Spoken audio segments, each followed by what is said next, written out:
estar falando hoje sobre 10 coisas que acontecem quando nós passamos a enxergar. Esse capítulo vai contar uma história muito conhecida da cura de um homem cego, né? Aquela história que Deus faz uma laminha, passa nos olhos dele e ele passa a enxergar. Ele era um cego de nascença. E nós geralmente ouvimos sobre a história principal, né? Jesus fez a laminha, ele foi se lavar, ficou curado e acaba por aí. Mas, na verdade, o capítulo ele vai se desenrolando em várias coisas, né? Jesus usa essa história depois para falar sobre outro tema. Então, vamos orar antes de lermos? Deus, mais uma vez, te peço que venha falar aos nossos corações. Que tudo que eu disser aqui, Pai, venha do teu coração para nós. Que o Espírito Santo conduza cada um e me conduza para que possamos refletir naquilo que o Senhor tem para nós, possamos refletir, Pai, nas nossas vidas e que possamos aplicar isso no nosso dia a dia. Em nome de Jesus. Amém. Enquanto Jesus caminhava, viu um homem cego de nascença. E os seus discípulos perguntaram: Mestre, quem pecou para que este homem nascesse cego? Ele ou os pais dele? Jesus respondeu: Nem ele pecou, nem os pais dele, mas isso aconteceu para que se manifestassem as obras de Deus. É necessário que façamos as obras daquele que me enviou, enquanto é dia. A noite vem, quando ninguém pode trabalhar. Enquanto estou no mundo, sou a luz do mundo. Até aí nós temos o primeiro ponto que acontece quando Jesus passa nas nossas vidas e quando nós passamos a enxergar, que é manifestar as obras de Deus. Ele não está assim porque ele pecou, ele não está assim porque os pais pecaram, mas ele está assim com um objetivo. Na verdade, ele não está cego com um objetivo, mas ele vai ser curado com um objetivo. Para ser curado, ele precisava ter algo para que fosse curado antes. Então, muitos problemas que a gente passa na nossa vida também é com esse objetivo, para que a glória seja dada a Deus, para que o mundo veja a glória dele e o poder dele, né? Como eu falei, o texto ele vai se desenrolando e a gente vê já, logo em seguida, a aplicação que Jesus tira dessa história, né? Como nós tiramos várias aplicações da Bíblia, Jesus mesmo já tira uma aplicação logo em seguida dessa história. Então, a primeira coisa que acontece é manifestarmos a glória de Deus. Continuando aí, vamos ler mais 2 versículos, a gente tem o seguinte. Depois de dizer isso, Jesus cuspiu na terra, fez lama com saliva e com a lama untou os olhos do cego. Então disse ao cego: Vá lavar-se no tanque de Siloé. Siloé quer dizer enviado. O cego foi, lavou-se e voltou vendo. Nesses 2 versículos, a segunda coisa é nessa frase que Jesus diz: Vá lavar-se no tanque de Siloé. Siloé quer dizer enviado. A gente tem o costume de pegar vários trechinhos, várias palavras da Bíblia, pesquisar, saber o que significa. E eu acredito que nada está à toa na Bíblia, né? Todas as palavras, todos os números, tudo que é dito aqui é porque é necessário. Né? Tem no final desse livro de João, ele fala: Jesus fez muito mais coisa, mas não dá para contar tudo porque senão não caberia na terra. Então, se ele escreveu é porque é importante, porque ele não ia ficar ocupando o nosso tempo. E aqui, ele, além de falar Siloé, para a gente pesquisar o significado, ele ainda faz mais fácil, ele já fala o significado. Siloé quer dizer enviado. Quando nós somos transformados por Deus, quando nós éramos cegos e nós passamos a ver, acredito que a maioria aqui já passou por isso, e no Facebook também, nós já passamos por essa fase. E nós passamos não para ficar para a gente. Eu passei, beleza, agora eu estou vendo. Nós somos enviados, tem um propósito depois disso, tem uma história depois. Quando nós nos convertemos, não é só para a gente vir num culto de domingo. É para a gente ser enviado. Nós somos enviados ao nosso trabalho para falar de Jesus lá, somos enviados às escolas para falar de Jesus lá, na igreja para falar de Jesus aqui, onde quer no mundo. Nós temos formas diferentes, cada um de um jeito, é cantando, outro é pregando, o outro é sendo missionário, o outro é talvez sem chamar a atenção, mas ali com uma familiar, com um amigo, com alguém no trabalho. E nós temos que ter essa consciência. Aonde nós estivermos, nós somos enviados, porque nós fomos lavados por alguém que envia. Nós fomos lavados por um Jesus que faz o milagre e acabou. Jesus, ele sempre tem um depois disso. Ele tem, vai e não conte a ninguém, dependendo da pessoa, ou vai e conte para tal pessoa, vai e não peques mais. Sempre tem um depois. E uma das reflexões de hoje é o que nós temos feito depois. Nós éramos cegos, agora nós vemos, e o que nós temos feito com isso? Nós estamos só onde nós já estávamos, ou isso tem nos levado a algum lugar?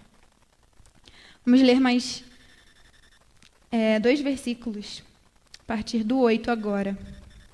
Então os vizinhos e os que antes o conheciam de vista, como mendigo, perguntavam: não é este o que ficava sentado pedindo esmolas? Uns diziam: é ele.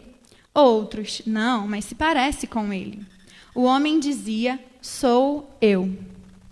A terceira coisa é que as pessoas não vão mais nos reconhecer. Imagina, tem um mendigo ali, ele é cego. Todo dia tem gente que passa por ele, porque mora ali perto, conhece o rosto, sabe que é cego, sabe que está ali.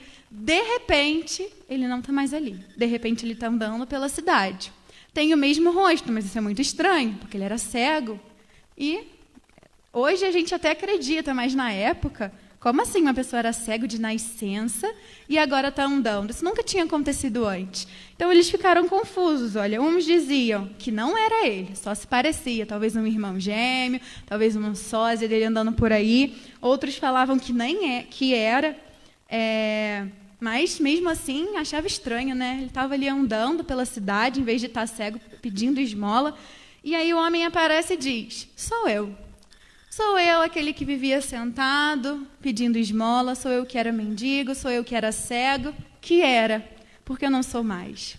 Eu ainda sou aquele mesmo homem, ainda tenho a mesma aparência, eu ainda tenho o mesmo nome, mas não sou mais aquele. Toda a condição de vida dele mudou. E as pessoas deixaram de reconhecer ele. E assim é na nossa vida também. Eu conheço pessoas que eram de um jeito e depois de se converter parece que é outra pessoa. Né? Os familiares começam a falar: nossa, mas está tão diferente. Nossa, mas é ele mesmo? Né? Quem é você e o que fez com meu amigo? Porque muda completamente a nossa vida. E quando não muda, tem algo de errado. Se as pessoas continuassem olhando para ele e falando: é o cego, o mendigo que vive aqui. Se alguém perguntar quem é aquele, e ninguém nem desconfia de nada, tem algo de estranho, tem algo de errado nisso. Porque Jesus nunca passa na vida de ninguém para deixar tudo igual, a não ser que a pessoa não queira, né? Como a gente vê acontecendo. A gente às vezes prega, a pessoa não aceita, então a vida dela acaba ficando igual. Mas se Jesus realmente entra na vida de alguém, não tem como a pessoa sair do mesmo jeito. Vamos continuar lendo.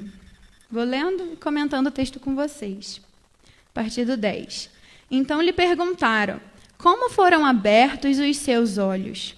Ele respondeu: o homem chamado Jesus fez lama, passou nos meus olhos e disse: vá ao tanque de Siloé e lave-se. Então fui, lavei-me e estou vendo. Eles perguntaram: onde está ele? Respondeu: não sei. Aqui algo interessante acontece, que as pessoas, além de quererem saber, né? Mas é ele, não é? Eles vão além. Então, se é você mesmo, como que isso aconteceu? Porque eu tenho um parente que é paralítico. Eu tenho um amigo que é leproso, se bem que leproso não tinha muito amigo, mas um conhecido, um vizinho, que precisa dessa cura também. Se um cego está vendo, então um aleijado pode andar, então um leproso pode ser curado. Eu quero saber onde está isso. Eu quero saber onde está essa fonte que eu posso conseguir esse milagre também. Como assim? E aí ele conta que quem fez isso foi Jesus. E como ele fez, apesar dele agir de formas diferentes, ele conta como que foi com ele. E isso é o nosso testemunho. Quando Jesus passa nas nossas vidas, nós ganhamos um testemunho para contar. Um testemunho de conversão e outros ao longo da vida. Um testemunho que ele restaurou um casamento, um testemunho que ele ajudou na área financeira da família, que ele trouxe paz, que ele trouxe alegria, que ele trouxe novos amigos, que ele transformou a vida. Nós temos um testemunho para contar de como aconteceu, mesmo que vá acontecer diferente com outra pessoa. E aí eles perguntam: então tá, já vimos que ele pode, quem é ele? Onde que ele está? Porque eu também quero. E aí ele diz que não sabe. Por quê? Jesus fez a cura, falou: vai lá se lavar. Ele foi, Jesus tinha muito mais o que fazer do que ficar ali parado esperando ele. Jesus foi embora. Claro que Jesus não faz a obra pela metade, ele vai voltar. Ele sempre dá um jeito de encontrar quem ele curou em algum lugar quando ele assim some. Vai para outro lugar. O homem não sabia onde Jesus estava. Mas hoje a nossa realidade é um pouco diferente. Jesus não está aqui em carne e osso, mas sabemos que ele está aqui. Jesus, ele é onipresente. Ele pode estar fazendo outra coisa e pode estar aqui com a gente. O que a gente responde quando as pessoas nos perguntam aonde Jesus está? Aonde ele está? Como que eu posso encontrá-lo? Se você já o encontrou, me dá a receita para eu encontrar ele também. Me fala o que eu posso fazer, me fala onde que eu posso ir, porque eu quero. E muitas vezes a gente fica igual esse homem, não sei. Como eu falei, né? Aqui ele realmente não sabia, porque Jesus não estava ali, não tem como a gente culpar ele. Mas na nossa vida a gente sabe onde encontrar Cristo. Nós encontramos Cristo na palavra, ele é a palavra. Nós encontramos Cristo na igreja, nós encontramos Cristo orando. Então vamos testemunhar e dizer para as pessoas onde elas podem encontrar Cristo também. Esse foi o 4º ponto.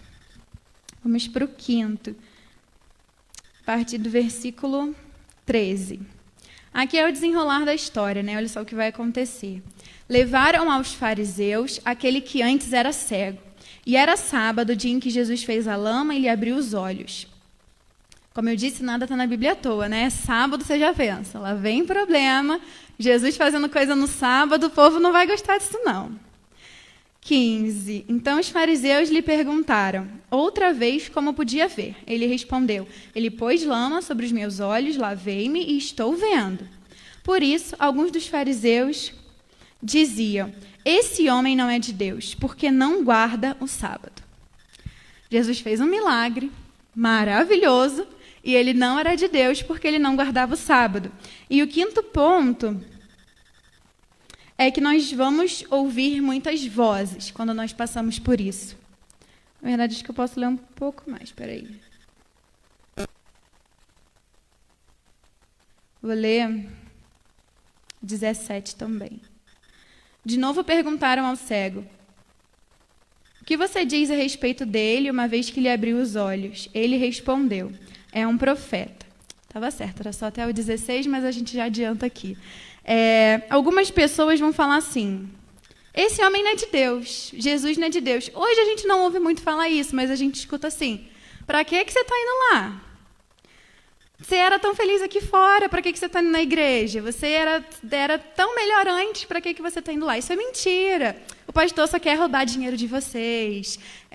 Você não vai ter mais alegria na vida, não vai mais poder fazer nada, a igreja é uma prisão. E eu já ouvi muito esse tipo de coisa. Provavelmente vocês também. E vai ter gente falando, é isso mesmo, está no caminho certo, continua indo. Então a gente vai ouvir vozes de um lado, a gente vai ouvir voz do outro lado. Isso é normal, isso vai acontecer com todo mundo. O que a gente tem que fazer é se manter firme. Eu escolhi seguir isso. Pode vir o mundo todo falar que Jesus não é de Deus, que a igreja não é nada, só uma instituição. Pode vir falar o que for, que assim como esse homem que foi transformado, ele permaneceu. Nós precisamos permanecer também. Agora sim, o 6º ponto do versículo 17, que é, nem sempre você vai saber como agir. Vou ler o 17 de novo. De novo perguntaram ao cego, o que você diz a respeito dele, uma vez que lhe abriu os olhos? Ele respondeu, é um profeta. Então, eles já sabiam o que tinha acontecido, agora, né? Um grupo acha uma coisa, o outro grupo acha outra coisa. O que você acha, já que a história foi com você? E aí ele diz que é um profeta. Jesus é um profeta, mas Jesus não é só um profeta. Então, nem sempre a gente vai saber como agir. Hoje eu já tenho vários anos de igreja e não sei responder todas as perguntas. O pastor com certeza não sabe. Para quem está chegando, muito menos. Então, é normal a gente ter dúvida, a gente não saber responder, mas a gente precisa saber de uma coisa básica. Ele me transformou. Hoje a gente tem mais informação do que o homem na época, então a gente tem que saber, Jesus é o Filho de Deus. Né? A quantidade de informação, de revelação que a gente tem é diferente dele. Ele não sabia quem Jesus era. Mas talvez para a gente vão chegar perguntando, mas Deus é tão bom, manda as pessoas para o inferno. Essa é famosa, vocês já devem ter escutado. Várias dúvidas sobre Apocalipse, sobre Gênesis, capa a capa da Bíblia as pessoas vão nos perguntar e muitas vezes a gente não vai saber. Então essa é mais uma coisa que acontece quando a gente vive, né, essa vida nossa na igreja, quando a gente vive querendo buscar a Deus. A partir do versículo 18. Os judeus não acreditaram no que ele tinha sido cego e que agora podia ver, enquanto não chamaram os pais dele. E lhes perguntaram: é este o filho de vocês, que vocês dizem que nasceu cego? Como é que agora está vendo? Então os pais responderam: sabemos que esse é o nosso filho e que nasceu cego. Depois eu vou continuar lendo a resposta dos pais dele. Próximo ponto é o 7º já, que nem sempre vão acreditar na gente. Então a gente fala: não, mas na igreja é muito bom, vamos lá também. Não, claro que não, você está sendo enganado, você faz parte ali das vozes também. Nem sempre vão acreditar no que a gente diz. A gente diz que Jesus é o Filho de Deus porque a gente crê nisso. O homem com certeza acreditava no que ele estava falando, ele viveu. Mas as pessoas não vão acreditar. As pessoas vão achar... Aqui, no caso, acharam que ele nunca tinha sido cego, porque que ele estava vendo era óbvio. Mas acharam que ele não tinha nascido cego, que ele estava inventando, fazendo ali a história dele. E talvez na gente vão acreditar o contrário. Vão acreditar que a gente está vivendo uma mentira, porque a gente está muito diferente.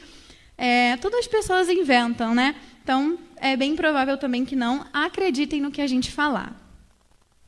Continuando a resposta dos pais. Vou ler um pouquinho antes ali do 20, só para juntar a resposta.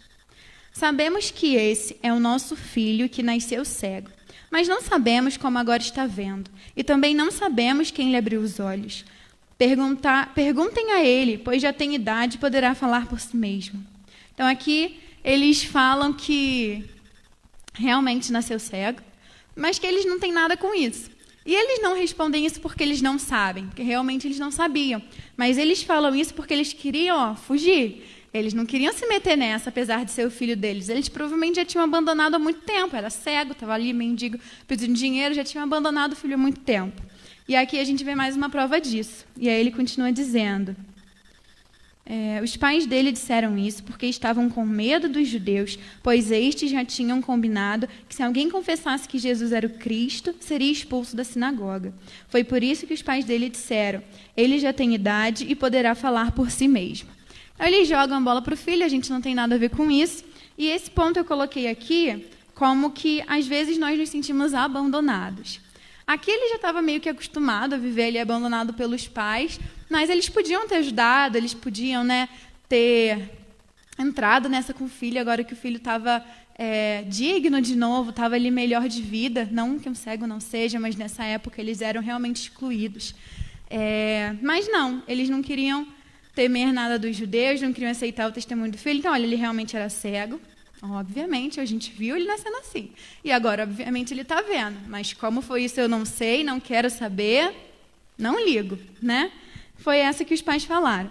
E na nossa vida, fazendo um paralelo, a mesma coisa. Talvez o seu pai, ou seu filho, a sua esposa, seu marido, não tenha a mesma fé que você. E acha ruim você vir à igreja, acha ruim você buscar, não te entende, acaba, às vezes, até te abandonando.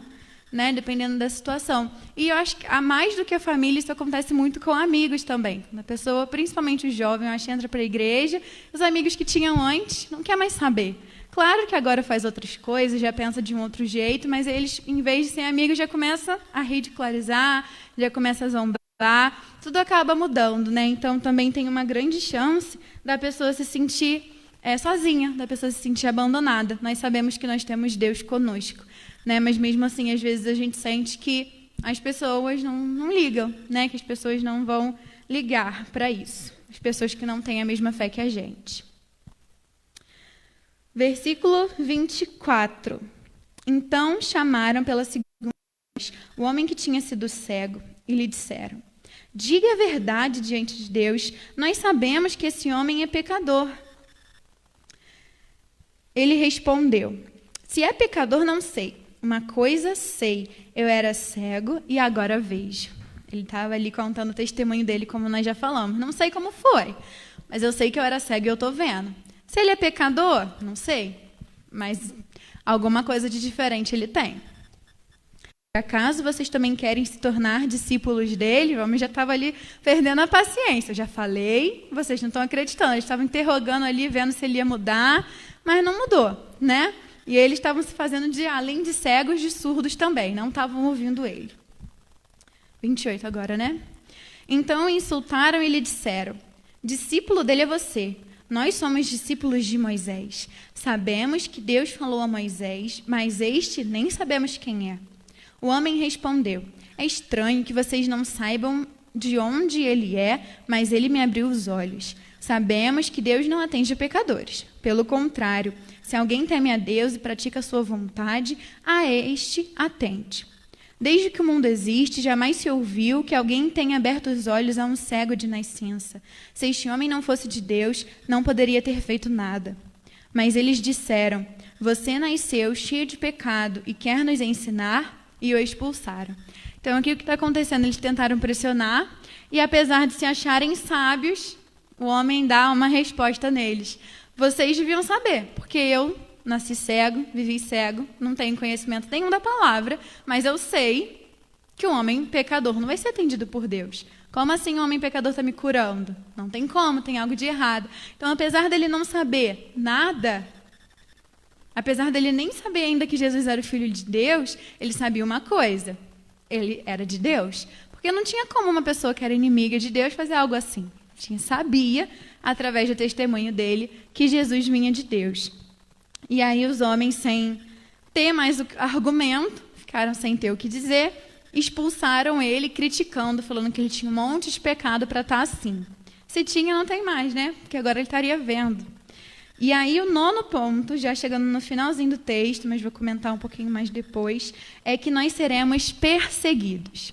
Alguns pontos aqui eu coloquei baseado na história desse homem, mas nem tudo vai acontecer com a gente. Talvez você nunca tenha se sentido abandonado pelos seus amigos, pela sua família.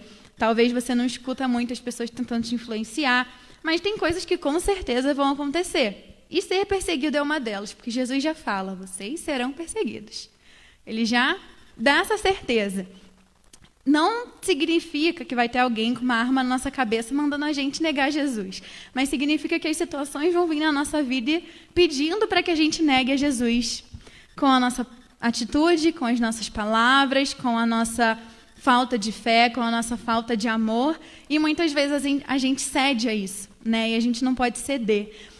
A gente é perseguido quando a gente é contra uma coisa que está acontecendo, né, num trabalho, alguém quer fazer uma injustiça, alguma coisa, você não quer ser conivente com aquilo, você não quer estar junto, você acaba sendo perseguido, né? Às vezes até o próprio patrão quer fazer uma coisa ali, daquele jeitinho brasileiro, você não quer ser conivente com isso. Ou em diversas situações na nossa vida em que nós somos perseguidos, até o fato do abandono que eu falei antes, né? Esse homem ele vem sendo perseguido desde lá do comecinho, mas aqui ele foi de forma mais clara. Xingaram ele, falaram que ele era pecador e mandaram ele embora. Mas aí, mandando ele embora, vem a melhor parte da história. Versículo 35, que a gente vai para o nosso último ponto. Jesus ouviu que eles tinham expulsado o homem. Ao encontrá-lo, perguntou: você crê no Filho do Homem? Ele respondeu: quem é, Senhor, para que eu creia nele? Jesus lhe disse: você já o tem visto, e é aquele que está falando com você. Então ele afirmou: eu creio, Senhor, e o adorou. Jesus continuou: eu vim a este mundo para juízo, a fim de que os que não veem, vejam, e os que veem se tornem cegos. Alguns dos fariseus que estavam perto dele perguntaram-lhe: por acaso também nós somos cegos?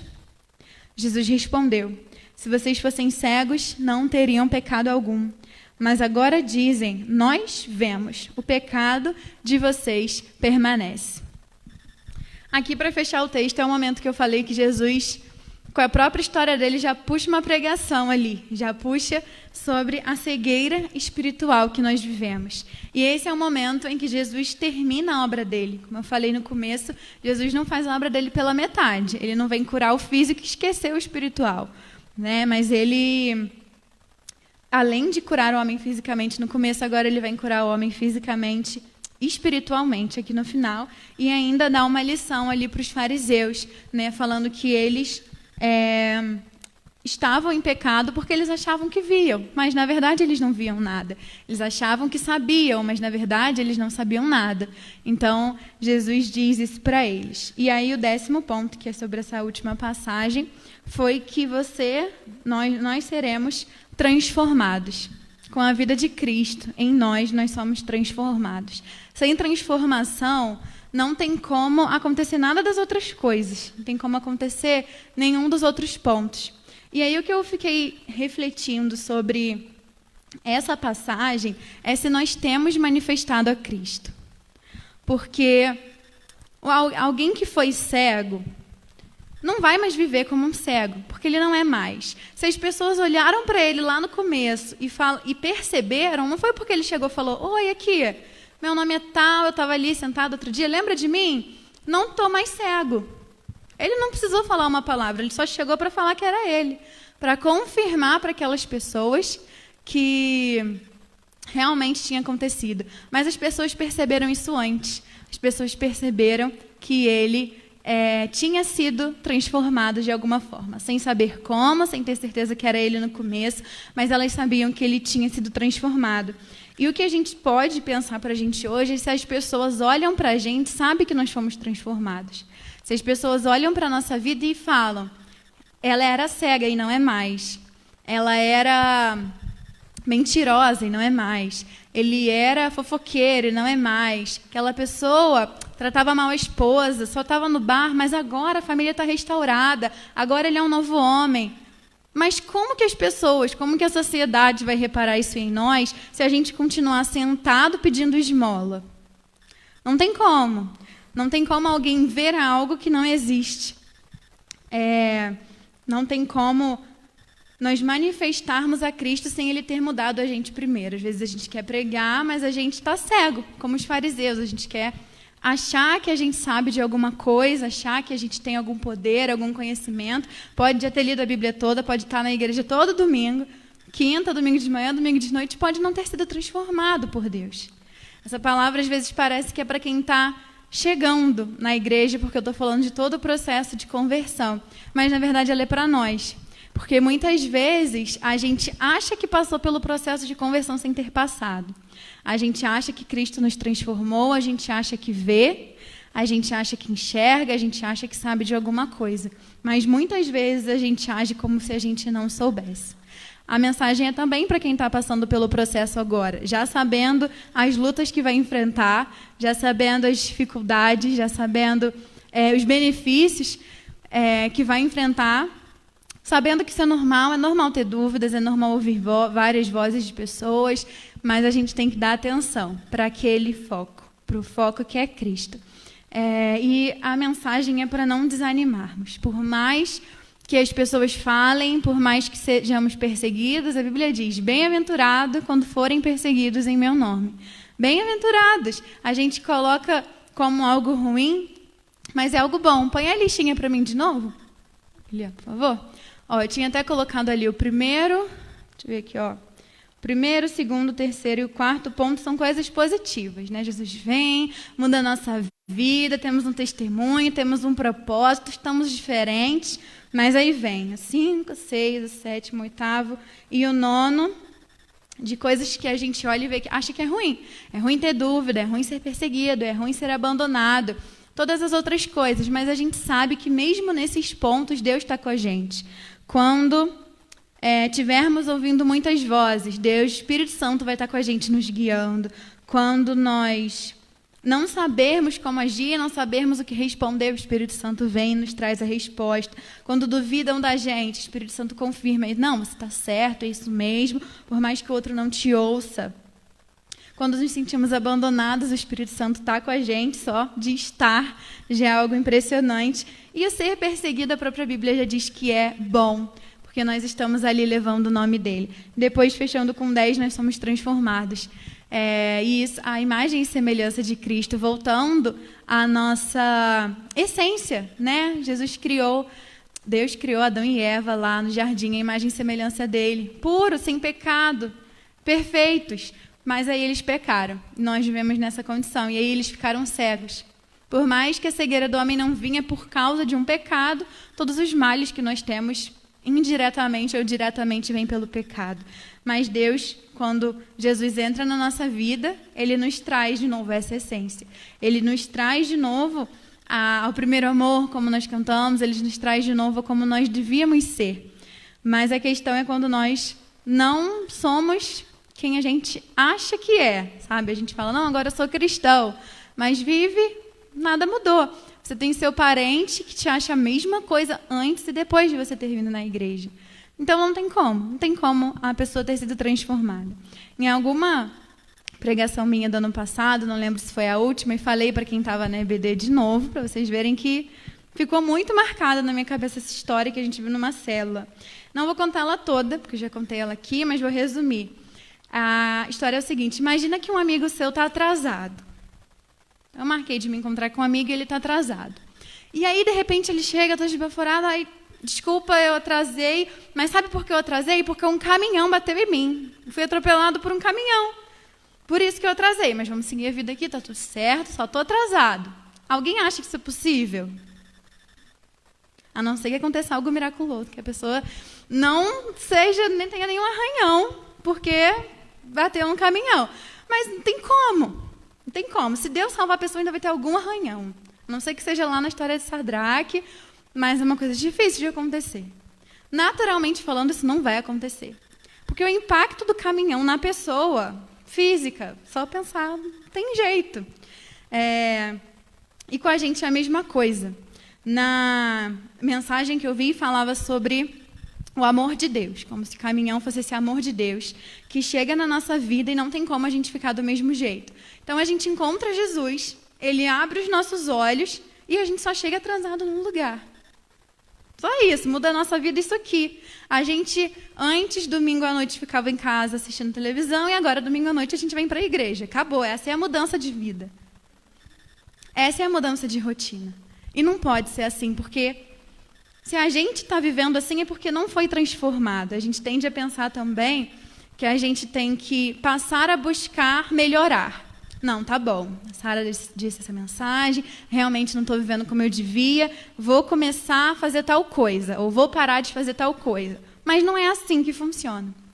Quando a gente percebe que a gente não está vivendo transformado, a gente olha, e isso é um diagnóstico que só a gente pode fazer da gente mesmo. Olhar para as nossas atitudes, olhar para o nosso coração, principalmente, que ninguém mais tem acesso além de Deus, e pensar, eu estou andando ou eu estou sentado pedindo esmola? Porque um ex-cego, digamos assim, não vai ficar sentado pedindo esmola. Ele pode Deus tirou a cegueira dele, ele vai fechar o olho e sentar lá. Claro que não, porque enxergar é maravilhoso. Imagina um homem cego de nascença, ele nunca tinha visto nada. Ele não conhecia o que é o verde, ele não conhecia o que é o azul, ele não sabia nada. Ele não sabia o que era o rosto de uma pessoa. Fora que naquela época um cego ele era totalmente excluído da sociedade. Hoje não. E depois que Jesus transforma ele pode trabalhar, ele pode ter amigos, ele pode voltar para a família, ele pode se envolver com as pessoas de novo. Então imagina a alegria que ele estava. Faria algum sentido ele fechar os olhos e ficar pedindo dinheiro. A não ser que fosse algo muito lucrativo, mas não era. E às vezes a gente faz isso. Jesus passa na nossa vida, transforma a nossa vida, ou na verdade não transforma, a gente acha que transforma, e a gente não muda nada, a gente só, como eu falei, um impacto pequeno.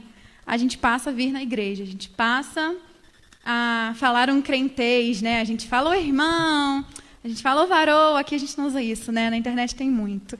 E a gente começa a falar, a gente parece cristão, a gente muda uma coisa ou outra, mas o nosso coração continua não amando, a nossa boca continua falando mal de todo mundo, continua mentindo. Todas as nossas atitudes são de um cego pedindo esmola. E a gente acha que está arrasando, que a gente lê a Bíblia, que a gente vem na igreja, que a gente faz um monte de coisa. Mas não está. Essa é, assim, a reflexão que eu quero trazer sobre a transformação. Apesar de eu ter falado de várias coisas, que um desses pontos pode ter servido na sua vida. O principal é esse número 10, seremos transformados. E se não formos transformados, tem algo de errado. A Bíblia fala que uma árvore boa produz frutos bons. Uma árvore má produz frutos maus. Simples. Se uma árvore, você não sabe se ela é boa ou ruim, mas ela está produzindo fruto bom, significa que ela é boa. E não tem como a árvore ficar correndo atrás de fruto ruim ou fruto bom. Ela tem que mudar a essência dela, voltar lá atrás. Talvez você já tenha anos de igreja e agora está ouvindo e pensando, eu estou vivendo como um cego, sentado, pedindo esmola.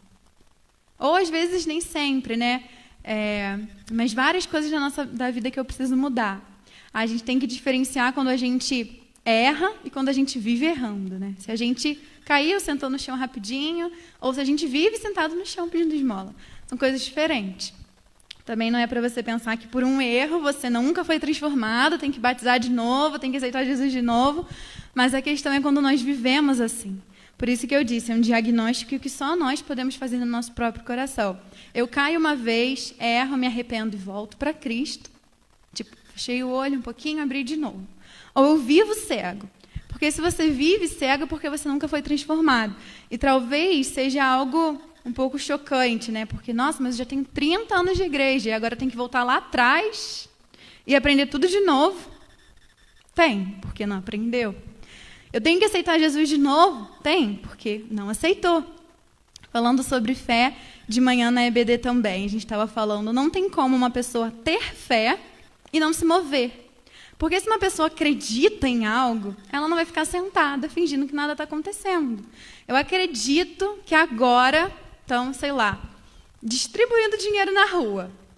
Vai todo mundo correndo lá pegar dinheiro, ninguém quer nem saber.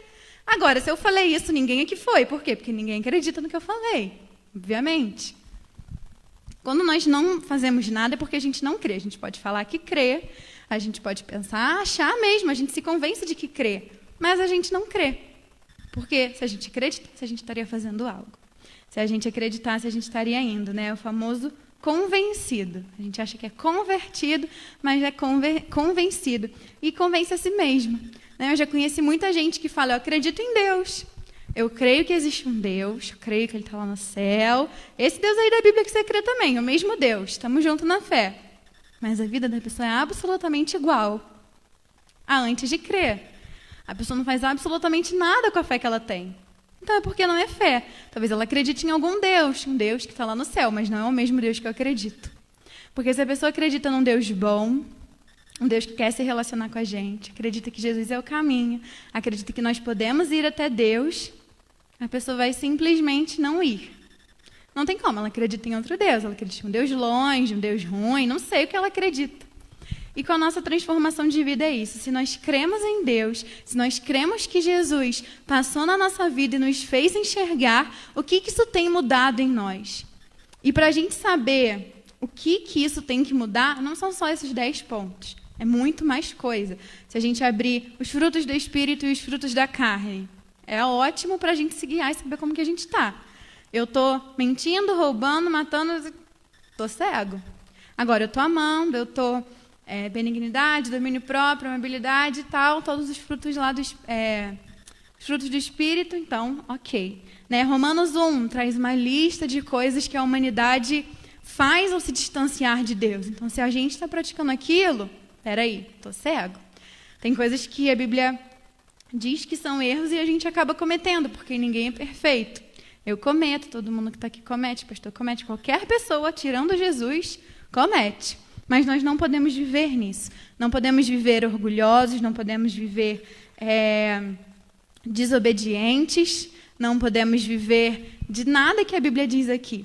E algo que as pessoas olham muito para a igreja e acham que tem aqui, né? As pessoas olham, não, mas as pessoas da igreja são muito fofoqueiras.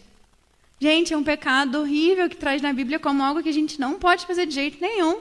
E as pessoas já conhecem a igreja por ser assim. Não, as pessoas da igreja são muito invejosas, uma fica de coisinha com outra. A gente não pode ser assim. A igreja de Cristo não pode ser assim porque não está sendo a igreja de Cristo. Quando a igreja se divide, acho que é a coisa assim, mais triste que pode acontecer na vida de uma igreja. A igreja se dividir, porque isso com toda certeza não vem de Cristo. Ou às vezes aqui eu acho que a gente nem está dividido. Eu, pelo menos, considero que estamos bem juntos. Mas às vezes na sua família está dividido, às vezes no seu trabalho está dividido, um irmão, um amigo, um filho. Tem coisas que acontecem e se arrumam, né? Ainda mais o irmão está toda hora dando um choquezinho. Mas tem coisa que fica. E aí é isso que a gente precisa olhar como preocupante. Quando algo fica, quando algo está no nosso caráter, quando algo faz parte de quem nós somos, quando algo... se eu pensar, a Sara é assim. Esse assim é o que me define. Ela fez uma coisa, ela é assim. Então, o que nós somos? Quem que nós somos? Nós somos alguém cego ou nós somos alguém que vai testemunhar, alguém que vai ser enviado por Cristo para falar do amor dele. Nós temos manifestado a glória de Deus, ou como diz o texto, as obras de Deus. A gente às vezes é meio assim, né? As pessoas não podem olhar para a gente e ficar falando coisa não. O povo do mundo julga muito a igreja. Claro que a gente erra e às vezes as pessoas acham que a gente é perfeita. Mas às vezes eles estão certos. Às vezes eles olham para a gente, mas não é crente, está fazendo isso? Às vezes é exagero, mas às vezes eles têm razão. A forma que o mundo olha para a igreja é uma forma também da gente parar e pensar. Pouco tempo o pastor mostrou um vídeo de pessoas reagindo, um homem perguntando às pessoas da igreja, do mundo, né, da rua, o que você acha dos cristãos? O que você acha da igreja? O que você acha de Deus? De Jesus era assim, é um cara legal, é um homem que existiu, mas da igreja era assim, são muito falsos, são muito hipócritas, são muito não sei o quê. Como que a gente tem vivido lá fora? Porque não é um falando isso, é todo mundo. Para alguém que não é da igreja e pergunta por que não vem na igreja. Porque não quer, porque não está afim, porque não crê em Deus. Porque a igreja é tal coisa. E será que eles estão errados em falar isso? Às vezes sim, porque eles acham que a gente é perfeito. Mas às vezes eles estão olhando e estão falando que vem. Eles veem pastores roubando, eles veem a igreja mentindo, eles veem um cristão no trabalho que não é nada de cristão, eles veem cristãos se divorciando, um traindo o outro, um falando mal do outro, um invejando o outro, um subindo em cima do outro para se dar bem na vida. Várias coisas que vem a igreja fazendo. Algumas coisas são minoria, tipo, o pastor que rouba eu acho que é a minoria, mas é o que chama a atenção do mundo. E a gente precisa prestar atenção como a gente age do lado de uma pessoa que não é cristã. Por mais que ela não conheça a Bíblia, é óbvio na humanidade aquilo que é errado. É óbvio que matar é errado, é óbvio que roubar é errado, é óbvio que tem inveja, que fala mal, que não sei o quê. É errado. A pessoa pode não saber os 10 mandamentos, mas as pessoas sabem disso. E vão olhar para nós e pensar, é um exemplo ou não?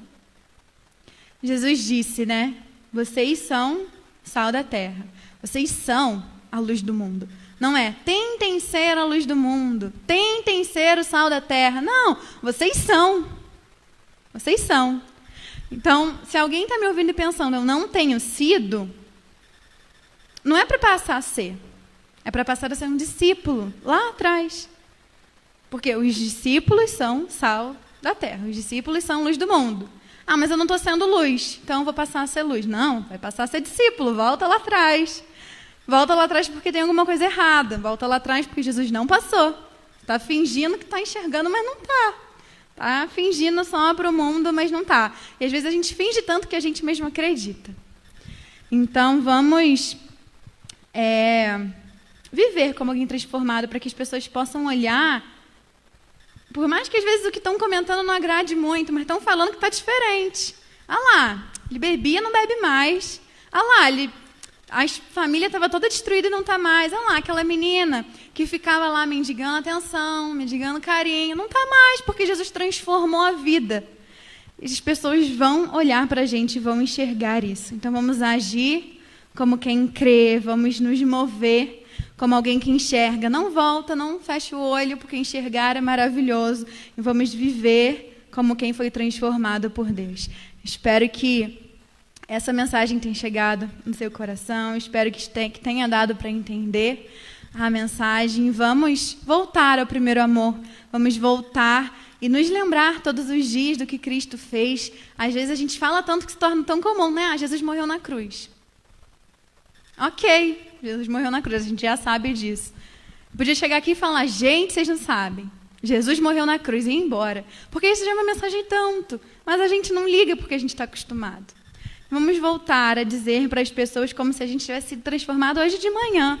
Olha, você não sabe o que Deus fez na minha vida. Foi há 30 anos atrás, mas você não sabe o que Ele fez na minha vida. Vamos testemunhar aquilo que nós temos dentro de nós e não nos escondermos igual que os pais aqui do homem fizeram. Vamos testemunhar sem medo dos judeus, sem medo dos fariseus. Jesus é o Filho de Deus e é isso que importa. Amém?